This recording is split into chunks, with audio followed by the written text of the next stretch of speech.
Hello friends, welcome back to our channel. ഇന്ന് നമ്മൾ നല്ലൊരു അടിപൊളി കസ്റ്റാർഡ് ഫ്രൂട്ട് സലാഡ് ആണ് ഉണ്ടാക്കാനായിട്ട് പോകുന്നത്.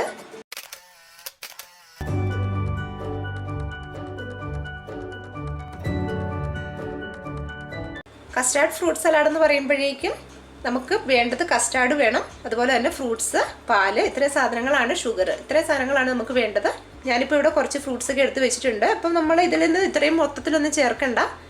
3 കപ്പ് പാലാണ് എടുക്കുന്നത്. അപ്പോൾ 3 കപ്പ് പാലിന് നമ്മൾ ഒരു 1/2 കപ്പ് വീതം ഇതെല്ലാം കട്ട് ചെയ്തെടുത്താൽ മതി. ഇപ്പോൾ ഇവിടെ mango, pomegranate, apple, banana, pear, grapes, cherry, ഇത്രയും ഫ്രൂട്ട്സ് ആണ് ഞാൻ എടുത്തിട്ടുള്ളത്. അപ്പോൾ നമുക്ക് ഇത് തന്നെ വേണമെന്നൊന്നുമില്ല. നമ്മുടെ കയ്യിൽ എന്താണോ ഫ്രൂട്ട്സ് വീട്ടിൽ അവൈലബിൾ ആയിട്ടുള്ളത് ആ ഫ്രൂട്ട്സ് ഉപയോഗിച്ചാൽ മതി. അപ്പോൾ ഇതൊക്കെ ഒന്ന് മാറ്റി വെച്ചേക്കാം. അപ്പോൾ ഇവിടെ ഞാൻ എടുത്തിരിക്കുന്നത് 3 കപ്പ് പാലാണ്. 3 കപ്പ് എന്ന് പറയുന്നത് 1 കപ്പ് 250 ml-ൻ്റെതാണ്. അങ്ങനെ 750 ml പാലാണ് എടുത്തിട്ടുള്ളത്. അപ്പോൾ ഈ പാലൊക്കെ ഒന്ന് കാച്ചെടുക്കണം. അപ്പോൾ അതിനായിട്ട് ഞാൻ ഈ പാല് വേറൊരു പാത്രത്തിലേക്ക് മാറ്റുകയാണ്. അപ്പോൾ ആ തിളപ്പിക്കുന്നതിൽ നിന്ന് കുറച്ച് പാല് ഞാൻ എടുത്ത് മാറ്റി വെക്കുന്നുണ്ട്. പിന്നെ വേണ്ടത് 3 ടേബിൾ സ്പൂൺ കസ്റ്റാർഡ് പൗഡറാണ്. കസ്റ്റാർഡ് പൗഡർ ആണെങ്കിൽ 1 കപ്പ് പാലിന് 1 ടേബിൾ സ്പൂൺ എന്നുള്ള അളവിൽ എടുത്താൽ മതി. 1/4 കപ്പ് ഷുഗർ, ഇത്രയും സാധനങ്ങളാണ് നമുക്ക് വേണ്ടത്. അപ്പോൾ ഈ പാലൊന്ന് തിളപ്പിക്കാനായിട്ട് വെക്കാം.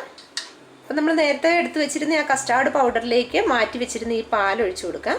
എന്നിട്ട് നന്നായിട്ട് ഒരു സ്പൂൺ കൊണ്ട് ഒന്ന് മിക്സ് ചെയ്ത് വെക്കണം. കാരണം നമ്മളിത് ഒഴിച്ചു കൊടുക്കുമ്പോൾ ഒട്ടും കട്ട കെട്ടാതിരിക്കാനായിട്ടാണ് ഇങ്ങനെ ചെയ്ത് കൊടുക്കുന്നത്. അപ്പോൾ ഇത് നന്നായിട്ടൊരു സ്പൂൺ ഉപയോഗിച്ച് ഒന്ന് മിക്സ് ചെയ്ത് കൊടുക്കണം.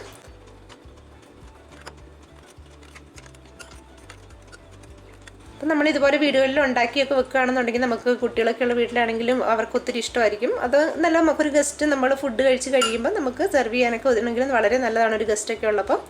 അപ്പോൾ ഇത് ഒട്ടും ലംസൊന്നും ഇല്ലാതെ തന്നെ നന്നായിട്ട് മിക്സ് ചെയ്തെടുത്ത് വെച്ചിട്ടുണ്ട്. ഇനി ഇതിവിടെ ഇരിക്കട്ടെ. നമ്മൾ പാല് തിളച്ച് കഴിയുമ്പോഴേക്കും ഒഴിച്ചു കൊടുത്താൽ മതി. ഇപ്പോൾ ഈ പാലിലേക്ക് ഷുഗർ കൂടി ചേർത്ത് കൊടുക്കാം. അപ്പം ഒരു 3/4 കപ്പിനാണ് 1/4 കപ്പ് പഞ്ചസാര എടുത്തിട്ടുള്ളത്. അപ്പം നമുക്ക് ഇത്രയും ഒരുപാട് കുറച്ചുകൂടിയൊക്കെ നല്ല കട്ടിയിൽ മധുരം വേണമെന്നുണ്ടെങ്കിൽ മാത്രം കുറച്ചുകൂടി ആഡ് ചെയ്ത് കൊടുത്താൽ മതി. കാരണം ഫ്രൂട്ട്സ് ഒക്കെ ചെന്ന് കഴിയുമ്പോഴത്തേക്കും നമുക്ക് ഒരുപാട് അങ്ങ് മധുരത്തിൻ്റെ ആവശ്യമില്ല. ഇനി ഇതൊന്ന് തിളച്ച് വരട്ടെ. പാല് തിളച്ച് തുടങ്ങുമ്പോഴേക്കും ഇനി ഇത് ലോ ഫ്ലെയിമിലേക്ക് ഇട്ട് കൊടുക്കണം. അല്ലെന്നുണ്ടെങ്കിൽ അത് തിളച്ച് തൂവിപ്പോകും. അപ്പോൾ ഈ സമയത്തൊന്ന് മധുരമൊക്കെ നോക്കാം നമുക്ക്. കാരണം മധുരം കുറവാണെന്ന് തോന്നുകയാണെങ്കിൽ നിങ്ങൾക്ക് ഈ സമയത്ത് കുറച്ചുകൂടി ഷുഗർ ചേർത്ത് കൊടുക്കാം. ഇനി ഇതിലേക്ക് നമ്മൾ കലക്കി റെഡിയാക്കി വെച്ചിരുന്ന ആ കസ്റ്റാർഡ് പൗഡർ ഒഴിച്ച് കൊടുക്കാം. അപ്പം ഈ കസ്റ്റാർഡ് പൗഡർ ചേർത്ത് കൊടുക്കുന്നതിന് മുൻപ് ഇതൊന്നുകൂടി നന്നായിട്ടൊന്ന് മിക്സ് ചെയ്യണം. കാരണം നമ്മൾ നേരത്തെ കലക്കി വെച്ചാലും അതിൻ്റെ അടിയിലായിട്ട് അതിങ്ങനെ ഒരു കട്ട പോലെ ഉണ്ടാവും. അപ്പോൾ അതൊക്കെ ഒന്ന് ഇതാവാനായിട്ട് നന്നായിട്ട് ഒന്നുകൂടെ മിക്സ് ചെയ്ത് കൊടുത്തതിന് ശേഷം വേണം ഒഴിച്ചു കൊടുക്കാനായിട്ട്. അപ്പോൾ ആ സമയത്ത് ഒരു കാര്യം കൂടി ശ്രദ്ധിക്കണം. നമ്മുടെ കയ്യിൽ ഇതുപോലൊരു തവി ഉണ്ടായിരിക്കണം. കാരണം ഇത് ഒഴിച്ചു കൊടുക്കുന്ന കൂട്ടത്തിൽ തന്നെ നമ്മൾ ഇതുപോലെ ഇളക്കിക്കൊണ്ട് വേണം ഒഴിക്കാനായിട്ട്. അപ്പോൾ ഇതങ്ങ് ഒഴിച്ചു കൊടുത്ത് മിക്സ് ചെയ്യാം. ഇത് ചേർത്ത് കഴിയുമ്പോഴത്തേക്കും പെട്ടെന്ന് തന്നെ പാലങ്ങ് തിക്കായി തുടങ്ങും. അപ്പോൾ നമ്മളത് ഇളക്കാതിരുന്നാൽ അത് പെട്ടെന്ന് തന്നെ അത് ചോട്ടിൽ പിടിക്കാനായിട്ട് തുടങ്ങും. ഇത് ചെറുതായിട്ടൊന്ന് കുറുകി വരുന്നത് വരെ കൈവിടാതെ ഇളക്കി കൊടുക്കണം.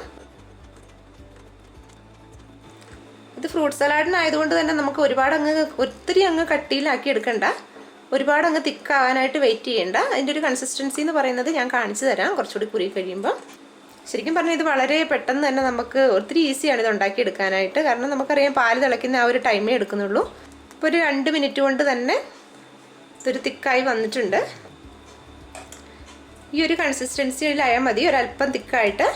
ഇനി ഇത് ഫ്ലെയിം ഓഫ് ചെയ്ത് ഈ പാത്രത്തിൽ നിന്ന് വേറൊരു പാത്രത്തിലേക്ക് ഒഴിച്ച് വെക്കാം. കാരണം നമ്മൾ ഈ പാത്രത്തിൽ തന്നെ വെക്കുമ്പോഴേക്കും അത് കുറച്ചുകൂടി ഒന്ന് കുറുകിപ്പോകും. അപ്പോൾ അതുകൊണ്ട് ഉടനെ തന്നെ വേറൊരു ബൗളിലേക്ക് മാറ്റാം. അപ്പോൾ കസ്റ്റാർഡൊക്കെ ഇവിടെ റൂം ടെമ്പറേച്ചറിൽ ഒന്ന് തണുത്തിട്ടുണ്ട്. ഇനി ഇതൊന്ന് ഫ്രിഡ്ജിലേക്ക് ഒരു 1/2 മണിക്കൂർ നേരത്തേക്ക് നന്നായിട്ടൊന്ന് തണുക്കാനായിട്ട് വെക്കാം. അപ്പോൾ ഫ്രൂട്ട്സ് ഒക്കെ ആണെങ്കിലും അതുപോലെ ഞാൻ കട്ട് ചെയ്തെടുത്ത് വെച്ചിരിക്കുകയാണ്. ഇതെല്ലാം ഈ 1/2 മണിക്കൂർ നേരത്തേക്ക് നമുക്ക് ഫ്രൂട്ട്സും കൂടി ഒന്ന് ഫ്രിഡ്ജിലേക്ക് വെക്കാം. കാരണം അതെല്ലാം നന്നായിട്ട് തണുത്തോളും.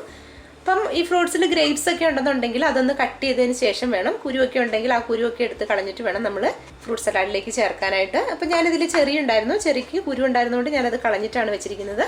അപ്പം ഇനി നമ്മളെല്ലാ ഫ്രൂട്ട്സും ഒന്ന് ഫ്രിഡ്ജിലേക്ക് വെക്കാം കട്ട് ചെയ്തതിന് ശേഷം. നല്ല എയർ ടൈറ്റ് ആയിട്ടുള്ള കണ്ടെയ്നറിൽ വേണം അടച്ച് വെക്കാനായിട്ട്. അല്ലെന്നുണ്ടെങ്കിൽ ആപ്പിളൊക്കെ ഒന്ന് കുറച്ച് നേരം ഇരിക്കുമ്പോഴത്തേക്ക് ചെറുതായിട്ടൊന്ന് കളർ ചേഞ്ച് ആയി വരും. അപ്പോൾ 1/2 മണിക്കൂർ കഴിയുമ്പോൾ നമുക്കെല്ലാം സെറ്റ് ചെയ്തെടുക്കാം. ഈ ഒരു അല്പം വലിപ്പമുള്ള വേറൊരു ബൗളിലേക്ക് ഈ ഫ്രൂട്ട്സ് എല്ലാം കൂടി മാറ്റാം.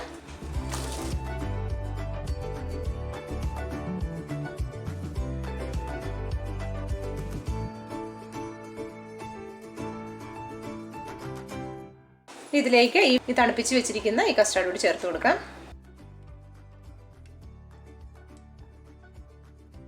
അതിനുശേഷം ഇനി നന്നായിട്ടൊന്ന് മിക്സ് ചെയ്യാം. അപ്പോൾ ഇത്രയേ ഉള്ളൂ, നമ്മുടെ ഫ്രൂട്ട് കസ്റ്റാർഡ് ഇവിടെ റെഡിയാണ്. ഇനി ഇത് സെർവിങ് ഗ്ലാസ്സിലേക്ക് മാറ്റാം.